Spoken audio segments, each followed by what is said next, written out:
నమస్తే అండి. మీరు ఎప్పుడైనా తిరుమల శ్రీవారి దర్శనానికి వెళ్ళినప్పుడు అసలు తిరుమల పైన విమానాలు ఎగరవు అని విన్నారా? చాలా మందిలో ఈ ప్రశ్న ఉంటుంది.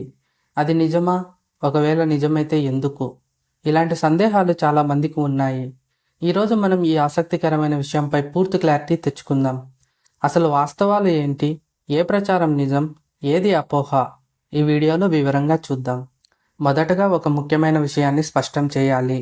విమానాలు తిరుమల పైన ఎగురుతాయి. తిరుమల కొండలపైన విమానాలకు ఎలాంటి అధికారిక నో ఫ్లయింగ్ జోన్ అనేది లేదు.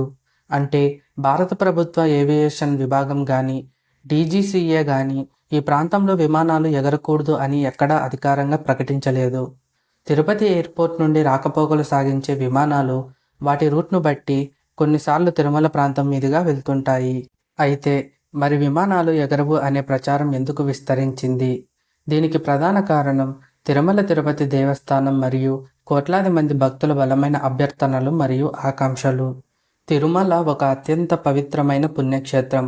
ఇక్కడ స్వామివారికి జరిగే సేవలు, పూజలు ఎంతో నిష్టగా జరుగుతాయి. టీటీడీ మరియు భక్తులు నో ఫ్లయింగ్ జోన్ డిమాండ్ చేయడానికి కొన్ని ముఖ్యమైన కారణాలు చెబుతారు. తిరుమల ఆలయం ఆగమ శాస్త్రాల ప్రకారం నిర్మించబడింది. ఆగమ శాస్త్రం ప్రకారం ఆకాశ మార్గంలో జరిగే కార్యకలాపాలు ఆలయం యొక్క పవిత్రతకు భంగం కలిగిస్తాయని నమ్ముతారు. ముఖ్యంగా అరూప దర్శనం అనే నమ్మకం ఉంది. అంటే దేవతలు నిరాకారంగా ఆకాశ మార్గంలో స్వామిని దర్శించుకుంటారు అని. విమానాల శబ్దం, కదలికలు ఆ దివ్యమైన వాతావరణాన్ని భగ్నం చేస్తాయని భక్తులు విశ్వసిస్తారు. స్వామివారి ఆనంద నిలయం భూమి, ఆకాశం మధ్య ఒక ఆధ్యాత్మిక వారధి అని భావిస్తారు. విమానాలు తక్కువ ఎత్తులో ఎగిరినప్పుడు వచ్చే శబ్దం, ప్రకంపనలు స్వామివారికి జరిగే నిత్య కైంకర్యాలు, అభిషేకాలు, నైవేద్య సమర్పణ వంటి వాటికి అంతరాయం కలిగిస్తాయి. ఈ పూజలు ఎంతో నిశ్శబ్దంగా, భక్తి శ్రద్ధలతో జరగాలి. కోట్లాది మంది భక్తులు సందర్శించే తిరుమల ఆలయానికి పటిష్టమైన భద్రత అవసరం. ఆకాశ మార్గం నుండి ఏదైనా దుశ్చర్య జరిగే అవకాశం లేకుండా చూసుకోవడం కూడా ఒక ముఖ్యమైన భద్రతాపరమైన ఆందోళన. ఈ కారణాల వల్లే టీటీడీ చైర్మన్ గతంలో కేంద్ర పౌర విమానయాన మంత్రిత్వ శాఖకు అనేకసార్లు లేఖలు రాశారు. తిరుమలను నో ఫ్లై జోన్గా ప్రకటించమని విజ్ఞప్తి చేశారు. అయితే ఈ అభ్యర్థనలను కేంద్ర ప్రభుత్వం మరియు డీజీసీఏ గతంలో ఎందుకు అంగీకరించలేదు? దీనికి ప్రధానంగా సాంకేతిక మరియు ఆపరేషనల్ కారణాలున్నాయి. తిరుపతి ఎయిర్పోర్ట్ చుట్టూ ఉన్న భౌగోళిక పరిస్థితులు, అంటే కొండలు, వాతావరణం విమాన రాకపోకలకు కొన్ని పరిమితులను కలిగిస్తాయి. ఇక్కడ సాధారణంగా ఒకే రన్వే ఉపయోగించబడుతుంది.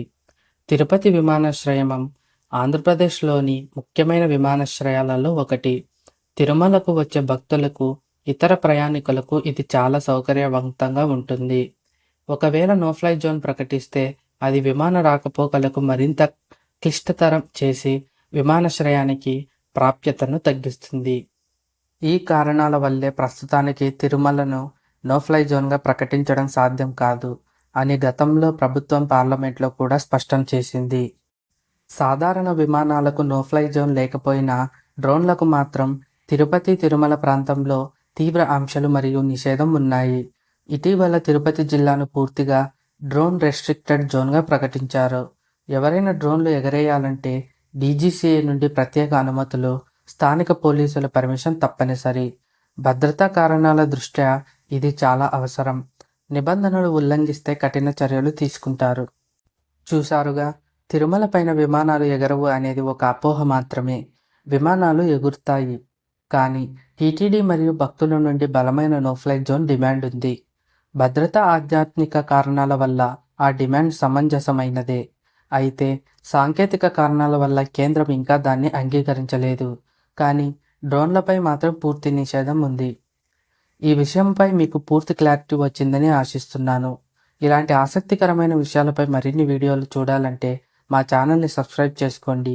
ఈ వీడియోను లైక్ చేయండి మరియు మీ స్నేహితులతో షేర్ చేయండి.